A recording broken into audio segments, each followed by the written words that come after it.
So, are we allowed to think aloud here?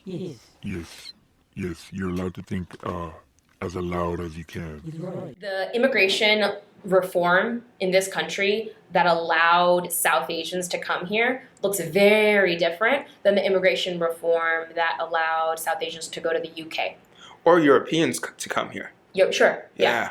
And so the example, I'm only saying this because so the after World War II, because we wanted more STEM-oriented people, right? America wanted to fight back against their opponents. They only allowed people from a lot of Asian and African countries, there's a long list, but only the people that were more educated. And who has more education? Typically people that have higher socioeconomic class.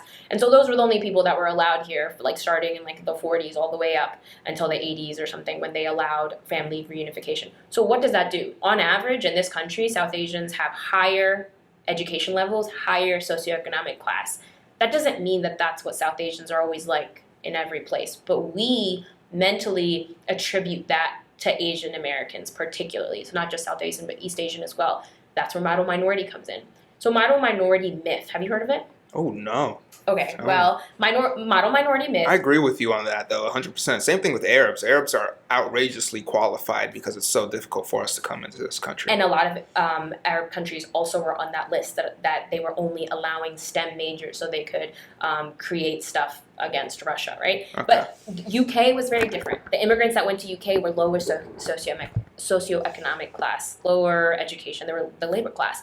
And so the stereotypes there look very different. So I guess what I'm saying is we have to look at our history to understand the whys and hows. These things aren't fact. So yes, the majority of people might be white. And yes, the majority of South Asians might be a little richer and more educated in this country. That doesn't mean that all of a sudden the South Asians are smarter than people, or that doesn't mean that they're more capable of making money. This is, the model minority myth is basically saying that, so model minority is pointing to Asian Americans and saying, look at how they came to this country and pulled themselves up by their bootstraps and they made it. Like, that's the American dream.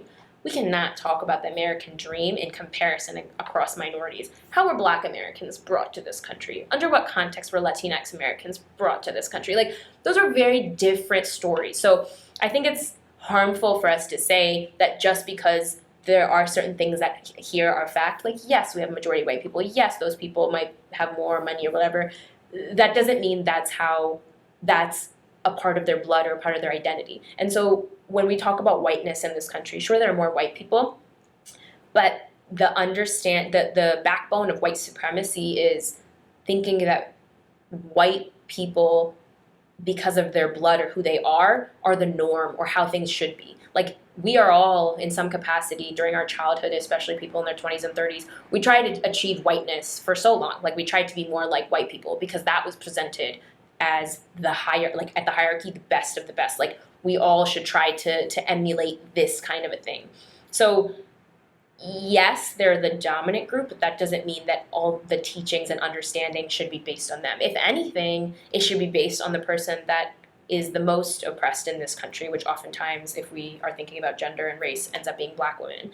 Why? Because if we're being the most inclusive for the person that is at the bottom of this hierarchy we've made, then that means everyone is actually being attended to. If we're only thinking about the person that's dominant, then all the people that lie under them in privilege all of a sudden are not being included, or their needs aren't being thought about. And the reality is every race and gender has different needs in this country because we live in a racist, patriarchal society. See, don't you... Okay, I agreed with everything until the racist, patriarchal society. Because, like, isn't that a little rough? Isn't that a little harsh considering, like, just how awesome this country has... Like look at you, me and you. Me and you would not be able to have this conversation where we come from.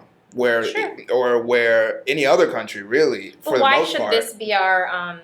why should this be the threshold? Like, why can't we should aim for equality to be across the board? Like, sure, we could argue that we're better than some spaces, but that's almost like... But saying it's like racist, like, I don't know if it's race, like not, because saying racist, then you're saying like putting a broad stroke on America and saying it's racist. I think we're all racist. I think I'm racist. I think you're racist. I think we're all racist because we're raised in a racist society.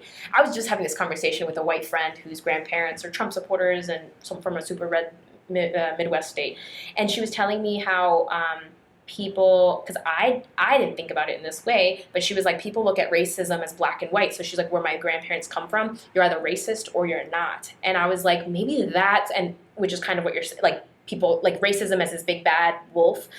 I think maybe that's where the discrepancy happens, because I'm not thinking about it as black and white. I'm thinking about it as a grayscale, and we are all in that grayscale because we are not from this utopian society where no one cares about race, and that's just inaccurate. A lot of places in America, pardon my friends, are shit, right? Like, you and I can be appreciative of like the opportunities that are granted and capable to Americans here, but that doesn't mean all Americans are treated equal. But don't you think like all people have racist thoughts, racist remarks, Exactly. racist judgments, but they're not racist? But isn't that racist to have a racist No. remark? It's like, it's like if you had a bad thought or you did a bad thing or you committed a sin, it doesn't make you a bad person. Sure. Yeah, I agree with that. I think to me it's how do I say this? I think to me it's scary saying we're not racist, because that automatically means our growth is we don't done. have a problem. Yeah, okay. Right. You know what I'm saying? Yeah. And we all do have, like, that's where unlearning, you've probably seen this, different activists use the word unlearning.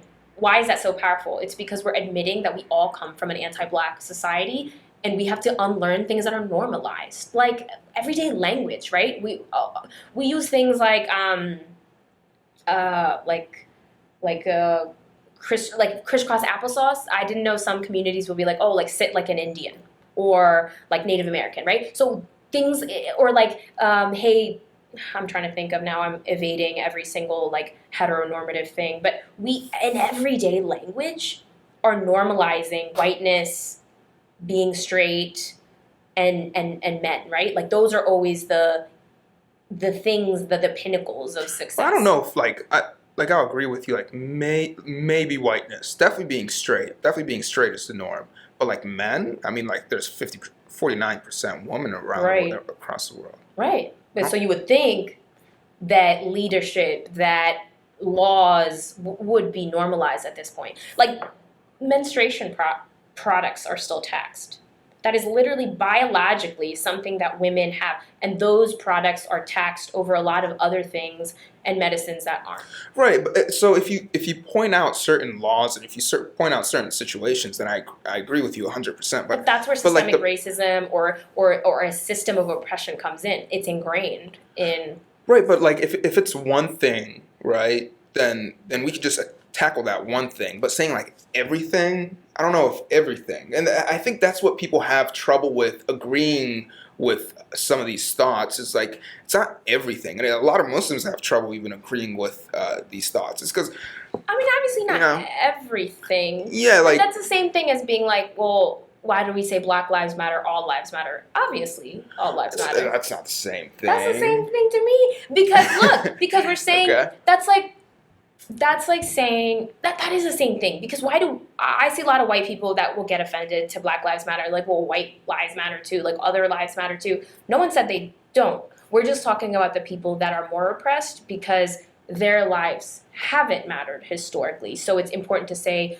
Black Lives Matter, comma, too, right? That's the assumption, but people don't assume that. So in the same way, like, you might not experience racism or sexism in those ways, but that doesn't mean it's not happening in other places in America. So we are still, right, in a racist, sexist society. I think, sure, inshallah, we'll one day get to this utopian place where those I don't think we ever will. I know, yeah, So, separate, yeah, you're right. I'll say something. I'll say something about that. So I think what's true in an individual, most of the times it's true in a society. Sure. I don't think it's beneficial or it promotes anything when someone looks at someone and goes, "Oh, you're racist." It's much more beneficial to go, that act that you did was racist, or that word or that statement that you just said is racist, because then you're pointing at the problem and then there you can fix it. But if you call someone racist as a whole, they're sitting there thinking, like, I don't go about my day-to-day just being racist, like always saying racist remarks. So they're going to become defensive. They're just going to be like, no, I'm not racist. Like, what are you talking about? So it's like same thing within a society. If you call an entire society racist, immediately they're going to be defensive. The outcome's going to be like, no, we're not racist. But if you want to say, hey, you're being sexist by look at this, menstruation products are being taxed. And I'll even go further, like even for health insurance, they don't cover a lot of products for women that they should be covering.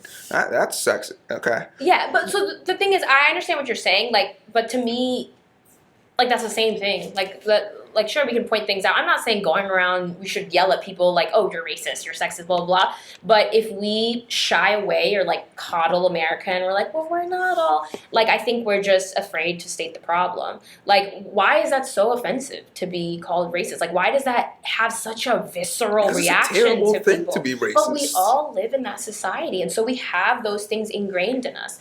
Like, what we think men and women are able to do, what we think different races are, like, people judge job applications based on names, whether or not they outright talk about that. Like, these are things that are happening, right? Whether or not we are doing them right now, like, it is ingrained in us. And I think it's an injustice to say that it's not ingrained in us or that we're above it, because we all have a lot of learning to do. Right. And I like, that's why I think both sides of what we're saying is very important, because it would also be an injustice to say that that's all we're doing.